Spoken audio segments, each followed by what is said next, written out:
Well, hello there. Greetings and salutations. Did you miss me? Because I missed you. Um, I didn't get to doing one of these yesterday. I had time in the morning, but then I said, "Hey, let me do it outside," and then things kind of snowballed, and then I was like, "Oh, let me do it at night," and then I took a shower, and I said, "You know what? I think it's good sometimes to take a little break." I mean, think about it.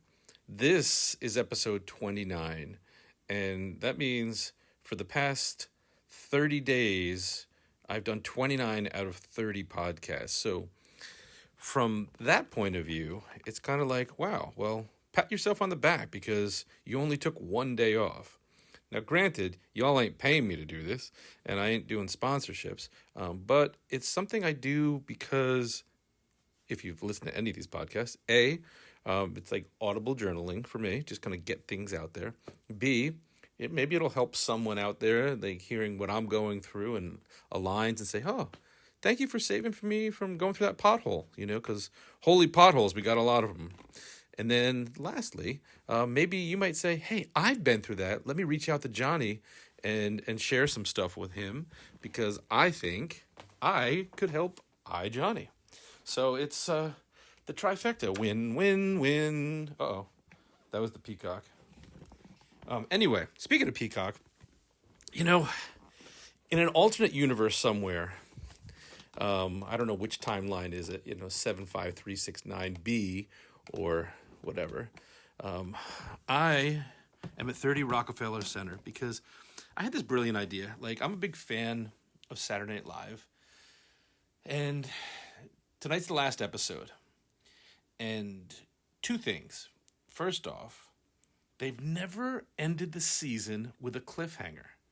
Think about it. Aaron Spelling did it all the time with all his different shows. Dun, dun, dun. What's going to happen? And so, cliffhangers do work, especially it gets people excited for the upcoming season, especially next season is the 50th of SNL. And so I thought, in my mind, it would be really cool for like something to happen at the end and it's like a cliffhanger. And so what I had devised was Master Strange kind of walking on set from another timeline and telling Lorne, oh my gosh, he's the reason the whole universe is destroyed, and showing him footage of all the skits that are pretty much now not PC, like, Pat or Schlitz Gay, stuff that was, back then people thought was funny. But I think if you put that stuff out there now, especially given the cast, there's a lot of LBGT plus people on the cast now, might not vibe with it. I don't know. Like, this is the whole thing. Comedy nowadays is so subjective that we live in the broken glass from Die Hard that Bruce Willis has to run through episode after episode. Yet sometimes they do some racy stuff. So I don't know. But the idea was that I would tell Lauren that you've got to come with me now. We got to fix the timelines, and then we'd both get hoisted away. With those, when they did Lunch Ladyland and Chris Farley kind of flew away, kind of like those things, me and Lauren would fly away. And then it would cut to a shot of Keaton go, what's up with that? Dun, dun, dun, to be continued, season 50, right? And then about a month later, like NBC or some channel would air the SNL premiere episode, which is like a digitized 8-bit version, 16-bit probably, version of SNL with me and Lauren like in this video world and trying to fix things. And it's like an alternate universe where things are similar, but they're different. And so that was kind of an idea that I had. And I think it would be funny, personally. But once again, that was, just me being in my headspace. And I'm very inspired by Saturday Night Live. Part of me really wants to be on the show, but then I don't want to hurt people's feelings. That's not who I'm all about. When I did stand-up comedy a couple times, and the last time I did it, I wasn't like 95% of the other people up there that were just dropping F-bombs and doing like the adult jokes, There's not really a space out there that I've seen for like Henson, like, tongue-in-cheek jokes for open mic nights. It's, you either got to get raw and dirty for the most part from what I've witnessed, or you're just kind of like not having it. I mean, granted, my set wasn't really rehearsed at all, so there's that.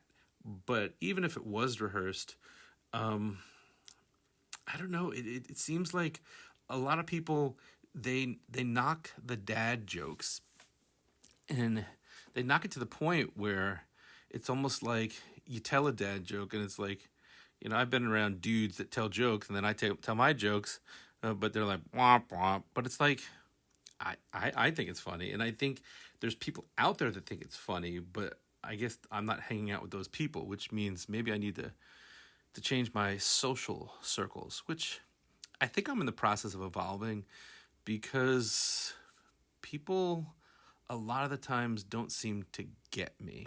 And like take for this podcast, for example, like, I'm just some dude talking, right? I'm not a celebrity. I'm just some dude. And sometimes, make strange voices I will. Talk like other beings I must. Oh, hi-ho there. It's something you should not do. I think piggy. Like, I'll do little voices here and there. But I'm not some famous dude. And so, people that I know will listen to this and be like, yeah, the dude's whack, which I'm fine with nowadays. I've got my middle-aged morphing T.H.E tortoise. I'm a 0.5 shell, because a 0 is a complete circle. Anyway, yeah, so I got my shell, and so like I've learned to block out the bad and harness the good. But I guess ultimately, if I was some sort of celebrity and I did this, like, one of the people that's motivated me to do this, the Melissa Villaseñor, it's one of those things where, like, she's got 352,000 followers, and she does crazy shit like this, and she talks about farting and wet burritos and makes funny voices and sings songs. So I wonder, is it because people are sexist, or because I'm just an unknown? And if I'm the unknown, and that's the only reason why, then it's kind of like people only want to gravitate towards you when you are that status. When you're like, doing whatever, it's like whatever. But then when you rise to the top, it's like everyone comes back out of the woodwork and goes, yo, what's up? How you been? I missed you. And then you look through your feed and it's like, wait a second, you didn't respond to like 2 or 3 messages I sent you. So what's up with that? But, I progress. Like, people are people. And I think ultimately that is how much a society is. You're only as good as your last performance. So, man, I better perform right now. I guess I'm taking requests, right? But that's the one thing. I don't see myself as the type of performer that does requests in a traditional sense. Although I did invent something that's kind of cool. I mean, when I say invent, I came up with something. I don't see it being done anywhere. Like, in the town I live in, trivia is like the big thing. There's like 17 places that do trivia. Like, you got trivia night here and trivia night there and trivia, and they're all like basically one variation of the same thing, which to me is like, guys, can we do a little better than that? Try something a little bit different, like trivia pong, where you have to bounce a ball and then ask the question, or something like something to make it gamified, a little bit more interactive than people just slyly searching on their phones for the answers, then pretending like they're really smart. Because that's what I've seen at some of the places. Not all the places, but, So what I've devised is, like, because I don't do many covers, or, rarely, is a way to engage the crowd would be to kind of, like, pull from the audience. And so remember how Mad Libs were so cool when you're in like middle school? And yeah, when we were younger, you might have gotten in a little trouble if you put some explicitives in there for the verbs and the nouns and those adjectives.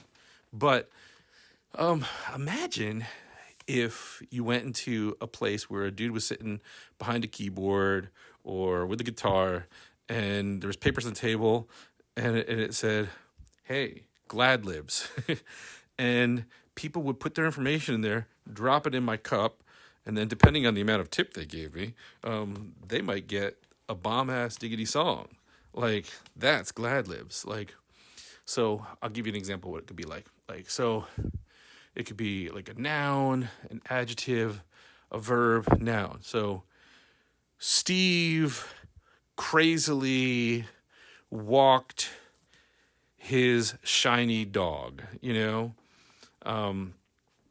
and then I would make a song, Steve, Steve, Steve, you're gonna leave because your dog is whiny and his coat of hair is shiny and you gotta go for a walk.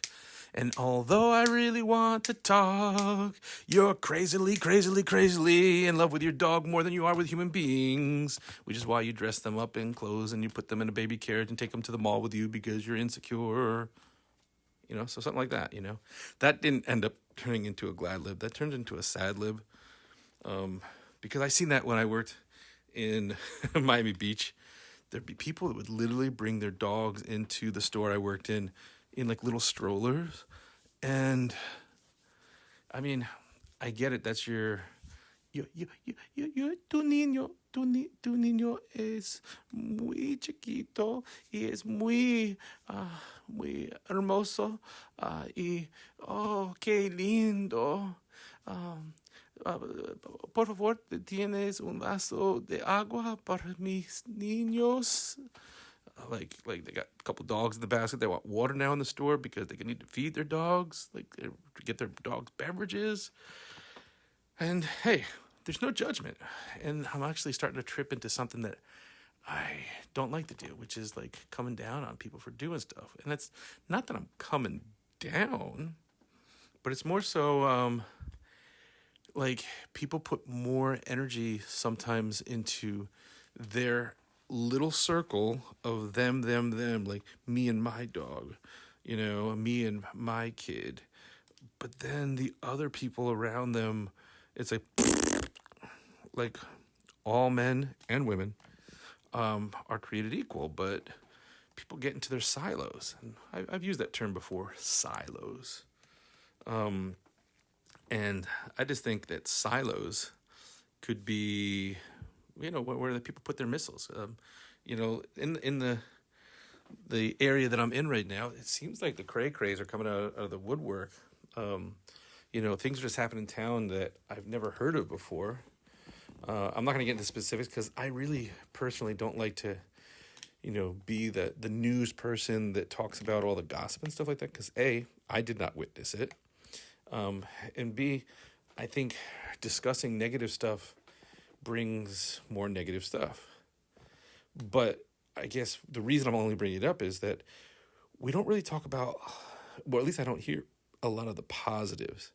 Like, oh my gosh, did you hear this dude did this really cool thing and it was so great? Like, or this chick did this amazing thing and oh wow, it was so awesome. So that's why when I launched the SNYL, the news, it's like the new stuff. We'll just be talking about new things, stuff that's, hey, here's a new product, here's a new place, here's a new book, a new school, a new person in the neighborhood, something new,